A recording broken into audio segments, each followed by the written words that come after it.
मंडपामध्ये कोणी उभा बसू नका, मंडपामध्ये उभा राहू नका जास्त वेळ कोणी सुद्धा, आणि कुणालाही वाढून देऊ नका. ज्या ठिकाणी स्वयंपाक इकडून जा इकडून. सर काय सांगाल, किती वर्षापासून कार्यक्रम करतात आपण? 4 वर्ष झाले ह्या मंदिराला आणि हा 4था कार्यक्रम आहे.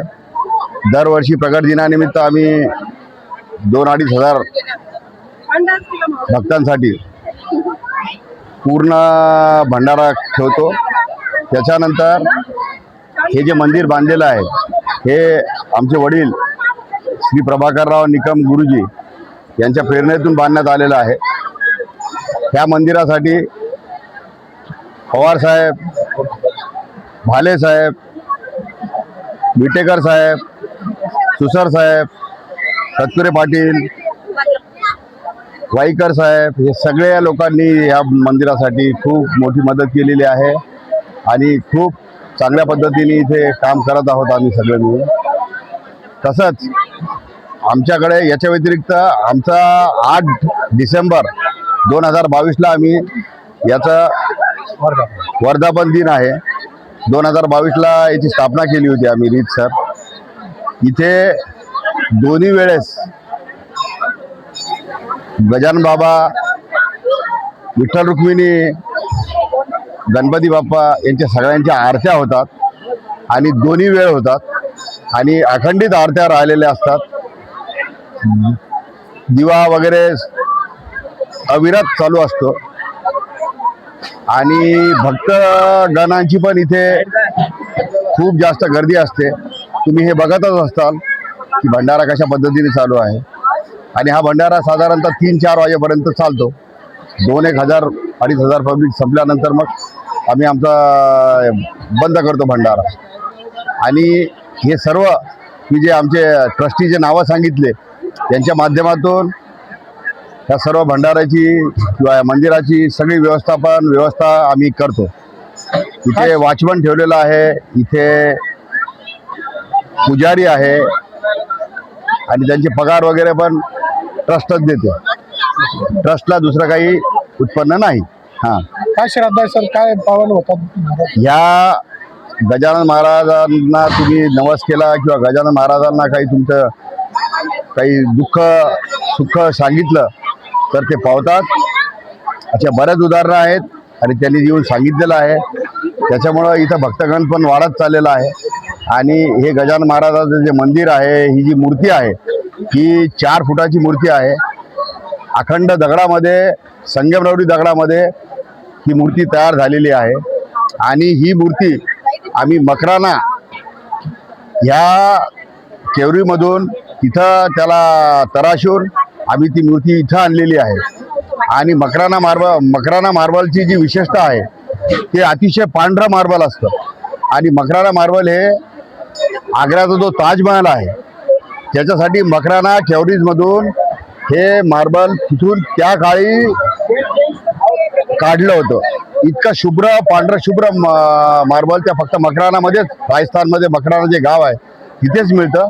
बाकी ठिकाणी ते मार्बल इतकं व्हाईट मिळत नाही. आपण जाऊन मूर्ती बघू शकताल किंवा बघतालच. ती मूर्ती इतकी व्हाईट आहे की पाहायचं काम नाही.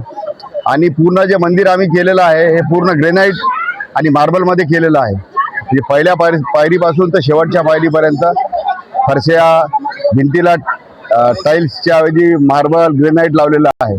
अशा पद्धतीने आम्ही आमच्या ताकदीनुसार आम्ही हे मंदिर उभं केलेलं आहे. याचा भरभराट होणारच आहे, म्हणजे याची काही मला शंका नाही याविषयी. शेगावकर मंदिराची काय विशेष काय?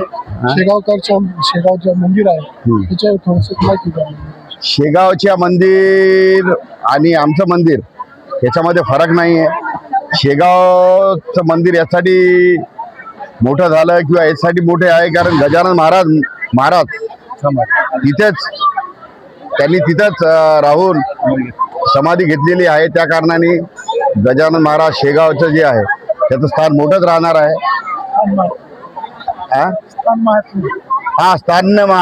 तिथल्या स्थानाचं पण महात्मा आहे. त्याच्यामुळे पण ते मोठंच राहणार आहे, याच्यामध्ये काही शंका नाही. भंडारा आणि स्वच्छता फार असते काय? भंडारा रोज तिथं भंडारा असतो आणि तिथं भाविक मनसोक्त भंडाऱ्याचा आनंद घेतो आणि निशुल्क भंडारा आहे तिथे विशेष म्हणजे. आणि तिथं साफसफाई आणि शांतता ह्या दोन गोष्टी खरंच वाखाणण्याजोग्या आहे. याचाच आम्ही अनुकरण करून इथं सुद्धा शांतता स्वच्छता हे आम्ही इथं करायचा प्रयत्न करतो. भक्तांना काय आवाहन करतो? सर्व भक्तांसाठी एवढंच आव्हान आहे की आपल्याकडे बरंचसं काम मंदिराचं बाकी आहे. त्यांच्या मदतीने त्यांच्या इच्छाशक्तीने सगळ्या हाताने मदत करावी अशी भक्तांना आवाहन करतो. तसेच भक्तांनी इथे यावं आणि आपल्या मनोकामना देवाला बाप्पाला सांगाव्यात, त्या 100% पूर्ण होतील अशी मला पण खात्री आहे. आणि अशी आमच्या ट्रस्टच्या सगळ्यांच्या वतीने हे मी तुम्हाला सांगतो. धन्यवाद. माझं नाव रवींद्र प्रभाकरराव निकम. ट्रस्टी म्हणून इथं काम करतो. कार्याध्यक्ष पण आहे माझ्या पुढे. होता होईल तेवढं स्वच्छता राहण्याचा मंदिर प्रयत्न करतो. आणि गजानन महाराजचे जे तत्व आहे ते तत्व इथं अंमलात आणतोय आम्ही. त्या दृष्टिकोनातून आमचे पूर्ण प्रयत्न आहे. नाव सांगितलं तुम्ही? माझं नाव सूर्यकांत विश्वनाथ पंडित. मी इथंच असतो, इथंच राहायला असतो. आणि मंदिराचं वैशिष्ट्य असं की इथं आलं की एकदम प्रसन्न वाटतं आणि जागृत असल्यासारखं असतो. आणि त्याच्यामुळे आम्ही सगळे सिनियर सिटीजन इथे येऊन आरतीला वगैरे थांबतो आणि ते आम्हाला एकदम चांगलं प्रसन्न वाटतं. यांना या दोघांना गजानन मंदिर असं आहे, या ठिकाणी मिळायला समोर म्हणजे गजानन महाराज भक्त एक कमीत कमी सहज माझ्या मतानं आपल्या घरापुढं मंदिर व्हावं. आणि हे आहे निकम सरांनी त्यांच्या वडिलांना सांगितलं, वडिलांनी संकल्प बोलले आणि या ठिकाणी मंदिर झालं. महाराजांचे असे अनुभव आहेत की माझ्या आयुष्यामध्ये की मी एकदम क्लब झालं माणूस एका खाली, पण महाराजांच्या आशीर्वाद मी आज एकदम सुखी समाजाने माझा परिवार चांगला, एक मुलगा एक मुलगी आहे, सर्व काही आनंदामध्ये आहे. त्यामुळे महाराजाचा कृपा एक माणूस लाभला कुणाला तो माणूस सुखीच होता आयुष्यामध्ये. जो महाराजांच्या शरणाला जातो तो माणूस 100% सुखी होतो. हे मी 100% नाही 51% सांगतो. माझा नंदू झाले का काही आहे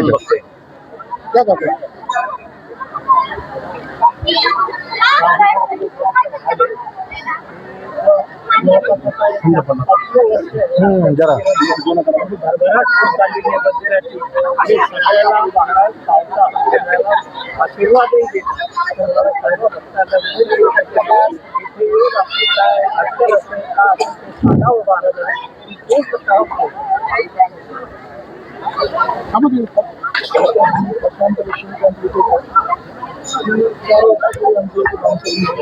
जसं बांधकाम आणि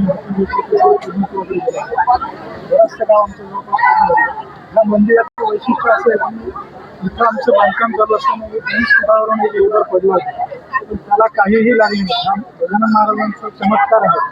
तसेच आमचे हे भाले काका पायरीवरून 9व्या पायरीवरून खाली पडले होते, त्यांनाही महाराजांनी सांभाळून घेतलेलं आणि महाराजांनी इथेही चमत्कार दाखवलेले आहे.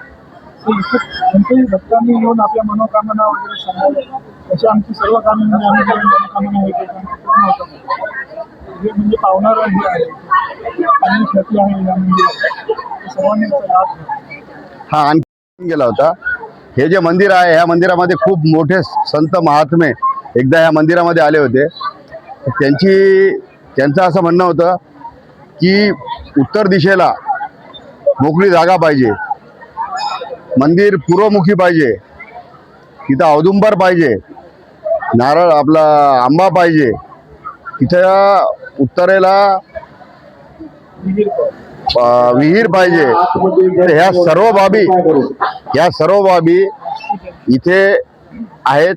हे जे मंदिर आहे हे पूर्वमुखी मंदिर आहे आणि महाराज सुद्धा पूर्वमुखी, त्यांची मूर्ती पूर्वमुखी बसवलेली आहे आणि विठ्ठल रुक्मिणीची आणि गणपती बाप्पाची पण मूर्ती पूर्वमुखी बसवलेली आहे. हे जे वास्तुशास्त्र आहे त्याप्रमाणे असं मंदिरच पाहिलं नाही असं त्यांनी स्वतः सांगितलं. आणि तुम्हाला जेव्हा तुम्ही इथं येताल म्हणे तेव्हा तुम्हाला इथं सुख शांती तुम्हाला 100% लाभेल. आणि मी जे बोललो किंवा ते महाराज जे बोलले अशा बरेच लोकांचा प्रत्यय आला आणि त्यांनी आम्हाला त्यांचे अनुभव सांगितले. धन्यवाद. वर्षापासून झाले आहे. भक्तांना त्यापासून वेगवेगळे अनुभव येत आहेत महाराजांचे. त्यामुळे इथे मोठ्या प्रमाणात सेवा देणं चालू आहे. व्यवस्थित चालू आहे सगळं. कार्यक्रम खूप छान होतात. नेहमी हरिपाठ होतो, भजन होतं. तुम्ही कुठून आले? मी साईनगर मधलीच आहे, कार्यकर्ते आहे महाराजांच्या मंदिरातलीच. तुमची काय श्रद्धा आहे? हा? काय श्रद्धा आहे तुमची? मला महाराजांचे खूप अनुभव आलेले आहेत. काय सांगाल सर, काय श्रद्धा आहे तुमची? जय गजानन. गजानन प्रकट दिनानिमित्त या ठिकाणी जे पूजा ठेवली आणि त्यानंतर महाप्रसाद ठेवला, जनतेने अत्यंत भक्तिभावाने प्रतिसाद दिला. आणि निकम साहेबांनी ज्या उद्देशाने, निकम गुरुजींनी ज्या उद्देशाने मंदिराची स्थापना केली, भक्तिभावाने लोक येत आहेत, आनंद झाला, खूप बरं वाटलं. धन्यवाद. तुमचं नाव सांगा सर. मी प्राचार्य सत्यप्रेम घुमरे. काय आवाहन करणार जनते? या ठिकाणी भक्तांनी येऊन मंदिराचं काम चालू आहे, तर त्यासाठी जे काही मदत करता येईल ती सगळं हाताने मदत केली तर या ठिकाणी आपल्या परिसरामध्ये भक्तिभावाचं आणि सौजन्याचं वातावरण निर्माण होईल.